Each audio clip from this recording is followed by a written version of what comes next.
Hi everyone, how you doing? Today I want to talk about non-latching babies. I was inspired by the mom I just came from seeing. She has about a baby who's about 2 weeks old, and I saw her early on. She had a vaginal birth. Things seemed okay in terms of that, but this little guy just could not latch on, and her milk supply was kind of tanked. And while I was there, we worked really hard, and we tried a nipple shield, we tried a nap breast supplementer, which worked a bit, but he wasn't getting any milk from the breast. What I noticed under his tongue is there's a little bit of skin called a frenulum, and it was attached a little too tight. So I worked with this mom. I gave her a plan, build up her milk supply, and we talked about her seeing a specialist and who can just do a little snip and free up the tongue and let the tongue work the way it's supposed to. So she did this, and I went to see her, and this baby went from struggling and bopping his head and not getting onto the breast to nursing, and this mother felt comfortable, and this baby moved milk, and he's nursing like a champ now. And she's worked hard, and he's worked hard, and they did the things that they needed to get this baby latching. So I was thinking about some other babies that I've seen along the way, and some that stood out, and I thought I'd share with you the different things that may have worked for these families.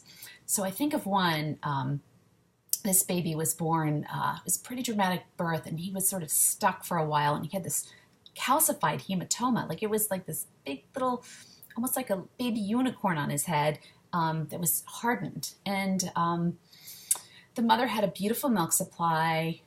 The baby was growing. She was feeding him her milk in a bottle. We could not get this little guy latched on. I worked with her. We used a nipple shield. We used a nap breast supplementer, which is a little tube at the breast. We tried so many things, and I saw her a couple times, and it just became really, really challenging. She had done body work. She had a chiropractor in the family who had worked with this little guy, but he just wasn't doing it. So she made peace. She made peace with her pump and said, well, I'm going back to work when the baby's 3 months old, so that's what I'm going to do. And in her journey as a mother, as a working mother, she kind of felt a little cheated, a little jealous, quite frankly, about all her peers that were nursing their babies when they were together. So she decided to take, when the baby was 5 months old, she took a week vacation. She said, I'm going to make this work. She was determined. So she did everything. She wore him. She slept with him. She put applesauce on her nipples. She did everything. And then one day it just happened. And she ended up nursing for a long time with this little guy. And it was her determination. Was it the applesauce? Who knows? But she got that little guy to latch on. I think of another mother, a young single mom, and I was a new lactation consultant.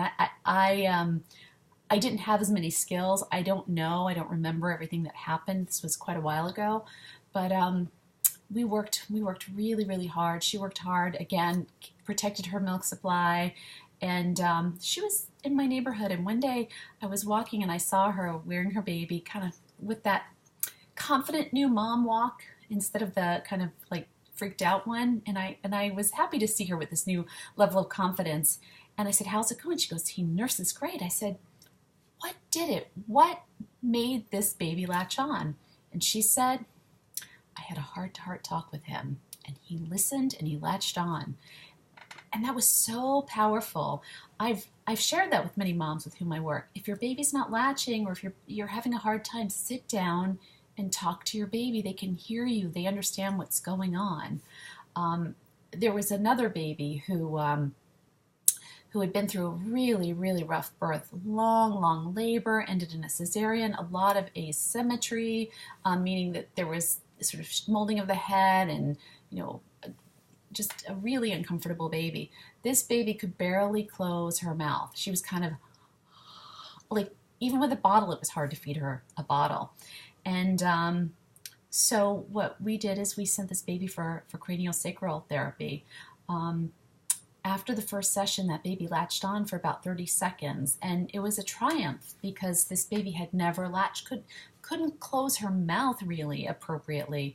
So a couple of sessions, and that family is happily nursing as well. And there's many stories like this, and I learn from many of them. Often, the non-latching is from either really rough birth, or a tongue tie. Those are two very common non-latching issues. The mothers are so determined and they've protected their milk supply.